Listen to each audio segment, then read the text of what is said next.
Okay, so um, everybody's asked for another update, um, and they've asked for another video one. It's a lot easier for us to do it this way, really, with timing, um, rather than typing all of this out. So as you see here, we have me, Ken Price, from Dream Team Search, Rescue, and Recovery. We also have Caitlin, and Caitlin is from the Den, and Caitlin is one of the key people in our core team, and I'm sure everyone out there has already communicated with Caitlin that has helped volunteer here. So first, we're going to talk about the dog today. The dog this morning, the dog's name is Charlie, and Charlie got out of his backyard at 9 a.m. this morning. It was called in by one of our spotters, one of our sighters, who happens to be not that familiar with dogs. The dog ran through a school playground, and that involved a bunch of teachers from the school. The dog was ultimately, as you see, caught. We got it called in as a sighting of Bailey. We responded. There during the capture was the owners of Bailey, our spotter, the response team. As they were responding, we had live video of the whole thing. We could see everything happening. We were directly on the phone with the owners of Bailey. When the owners got there and realized it was not Bailey, it's still a dog that needed help and needed saving. There was one of the teachers closest to the dog and was able to feed the dog out of her hand. So it was decided to let that teacher continue, secure the dog, and Oakville SP or Humane Society was actually just down the road. So because it was a stray dog and no owners were known at the time, the instructions were to call Humane Society immediately as animal control for the area, or take the dog to them. And that's what was done, and owners were contacted because Charlie had a microchip.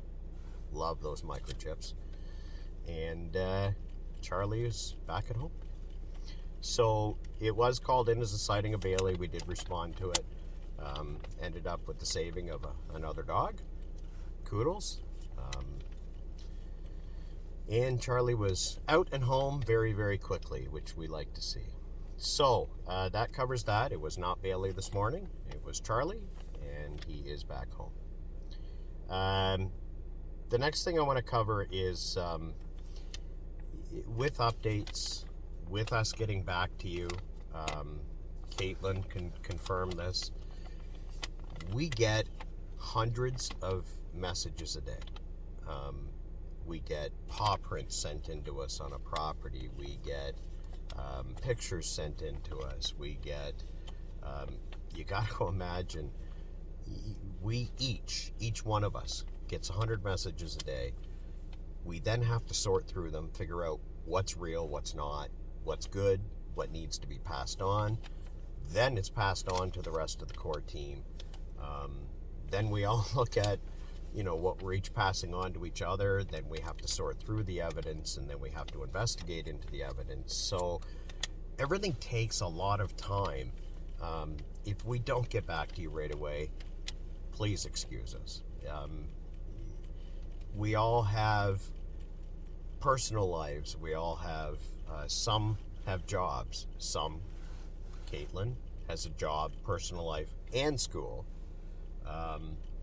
So, we're all trying to fit all of this in and keep going. So, if we're not giving you responses right away, we're not answering you right away, or we're very slow on giving you updates, it's because we're actually out there doing it. Dream Team, we have a lot of other things too that we accomplish other than the Bailey search. We have other dogs we search for.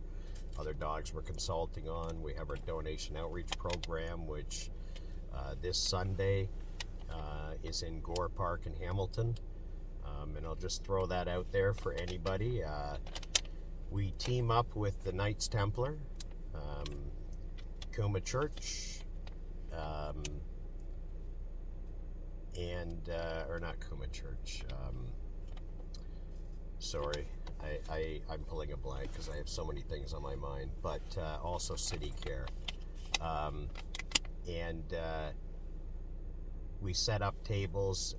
They all do clothing for people, food, toiletries, anything you would need. And Dream Team shows up with pet food, pet supplies, leashes, collars.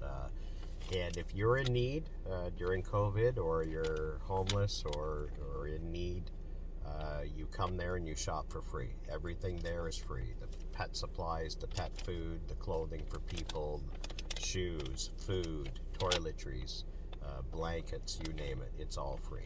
So if you're in need, come down there, Gore Park, 2:30 p.m. on Sunday, and shop for free. So we have a lot of other stuff going on too. We will get back to you as fast as we possibly can, but please understand, if it comes to getting back to somebody or investigating a possible sighting of Bailey, I'm sending everybody to investigate Bailey first, and then we'll respond back to you after. Where are we here? Number 3. Okay. All the sightings that come in, every single one of them are followed up. Evidence that comes in, every bit of it is followed up, and the team goes out and looks into every bit of it.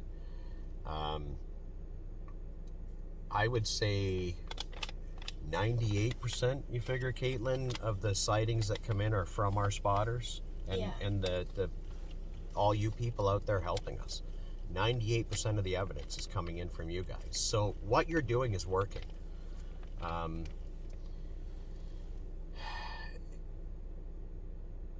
Evidence sometimes takes time to look into. Like there's a building that we found paw prints after investigating a sighting. We found paw prints that led into a hole in a building. That building is locked and alarmed and owned by the city of Oakville. So in order for us to get access to it, we then have to contact the city. We have to make the arrangements.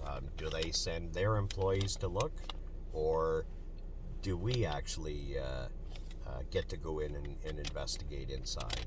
So sometimes evidence we're looking into takes time. I will say, to get a sighting, we're not getting pictures, we're not getting video in. So any evidence we get in, we have to just assume that it's Bailey. We don't know for sure. People may describe, dark apricot color, dark orange color, blue collar. Okay, well, now you're starting to get into details. But some of the stuff we get in was a dark object, moved like a dog. It's right in a spot we're concerned with. We take it serious because it's in a spot we're concerned with. And we look into it. But if people have asked us, when are you going to ramp down the search? As long as there's still evidence of Bailey coming in, we will continue to search for Bailey. Every day Bailey faces traffic. Bailey faces coyotes. Bailey faces other dangers. Every day something could happen to Bailey.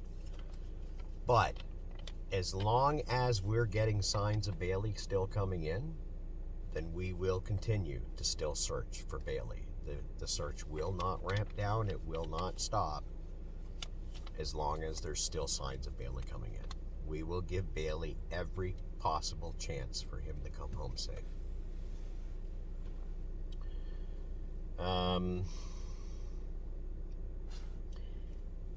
Evidence comes in like last night. It was myself that found some evidence. I found paw prints in a spot where we had recently just had a possible sighting.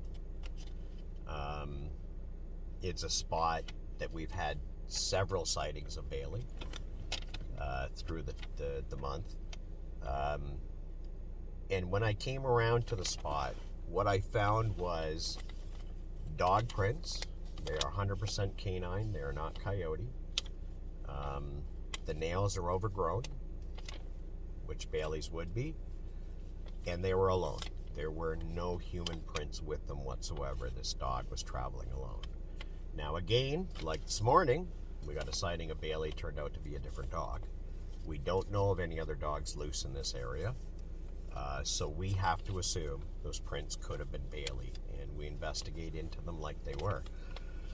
So we brought team members into the area, and we were patrolling the area, and we come back to the spot, and lo and behold, here's prints right beside the other ones going back the other way now. So whatever animal was there was hidden in that area, and it then went back. So we then started searching all over again.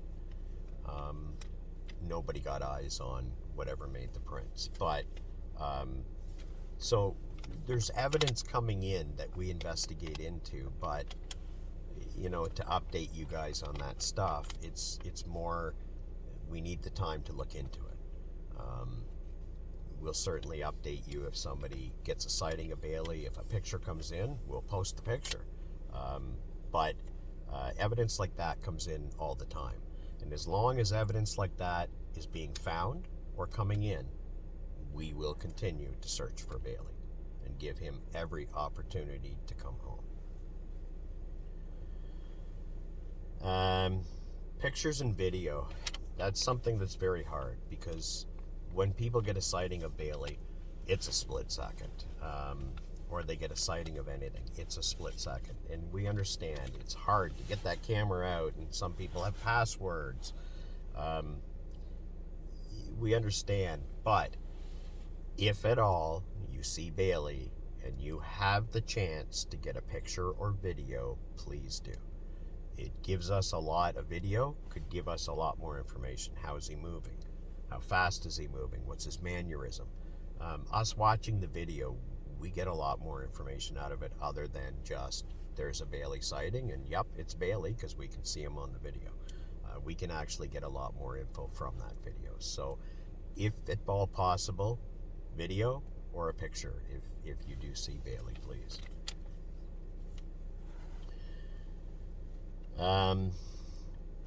The storm hit. Signs of Bailey did stop during it.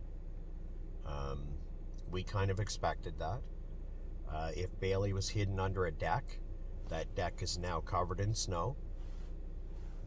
Building an igloo, inside that igloo, it's 20-25 degrees warmer than outside. It's going to be nice inside. So if he was under a deck and it got snow encased, he would have been feeling a lot warmer than he's felt since day one, encased under there. And if he happened to sense the storm coming and he went out and foraged for food and took it under there with him, he could have survived under there for a few days. So the storm didn't bother us. Bailey's also not going to hop like a bunny through that deep snow, so it would have definitely curbed his movements. We kind of expected to lose signs of Bailey after the storm, but then signs did pick up again a few days later.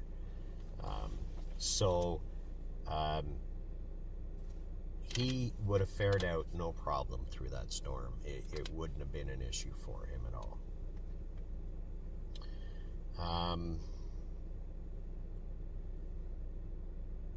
The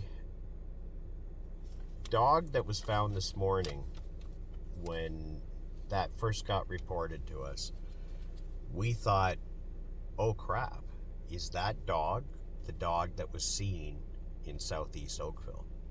The reportings that we got of Bailey in Southeast Oakville. Charlie got out at 9 a.m. this morning, so The sightings we got in southeast Oakville a couple nights ago, they were not Charlie. We do believe they could have possibly been Bailey. Bailey's covering a lot of ground. If that was Bailey in southeast Oakville 2 nights ago, last night we have evidence of Bailey back in the home area. Actually, 2 nights ago, or right after Bailey was down there, we then got signs of Bailey back in the home area. So he is covering some major ground if that was him in southeast Oakville. But certainly the people in southeast Oakville need to start keeping their eye out for movement of Bailey, not just the people in the key targeted area. Bailey's making some movements, and at this point, I think to close the video, I'll get in. I was asked to talk about where Bailey's head is right now. So at this point, Bailey's doing a lot of moving.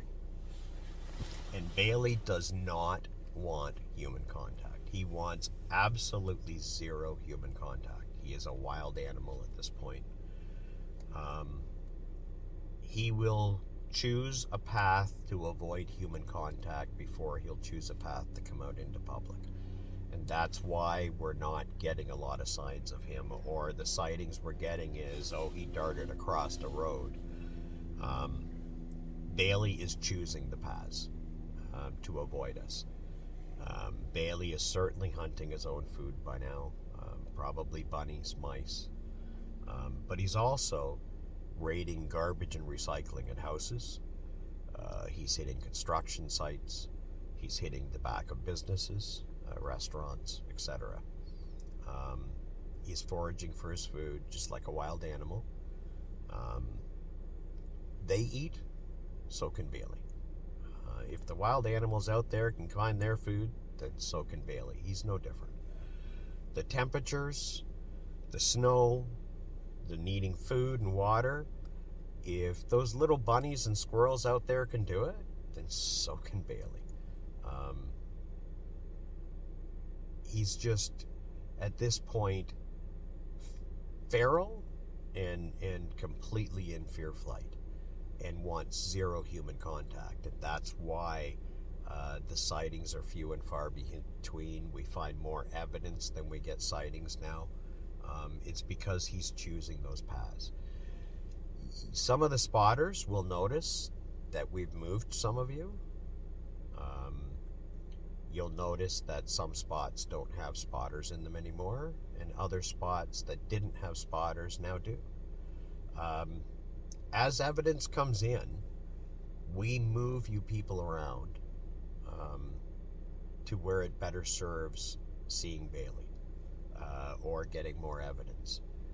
So if we call you and say we need you to move to such and such a spot, and you're one of the people we've done that to, that's why we're doing it. We're doing it because of evidence. But every spot we put you people in, every one of you has a potential to see Bailey or get us evidence. So you will see us over the next little while delete spots, add spots, move people around right in the middle of a shift. It's all because of evidence and stuff coming into us. But again, keep in mind, we're on the fly here. We're trying to do all of this the best we can. We're trying to cover everything the best we can. We're trying not to forget anything. It's a lot. And the end goal for all of us is Bailey comes home. And so we're just trying to make it as efficient and best we can to accomplish that task of bringing Bailey home. So I hope this helps. Caitlin, can you think of anything else that we should add? I think you've pretty much covered it all. Yeah. Yeah. Just bear with us. We're trying to do our best. And the end goal for everybody is Bailey comes home safe. So as long as we still have signs and we still have evidence, we will not stop looking for Bailey, and we will be out here every day and every night. All right, thanks guys, and from Caitlin and I and the rest of the core team, like I said, 98% of our evidence is coming in from our spotters and our people out there that are helping from the public. So we thank you. We thank you for your help. We thank you for your patience. And we thank you for joining us in our end goal to bring Bailey home. It's much appreciated. Thanks.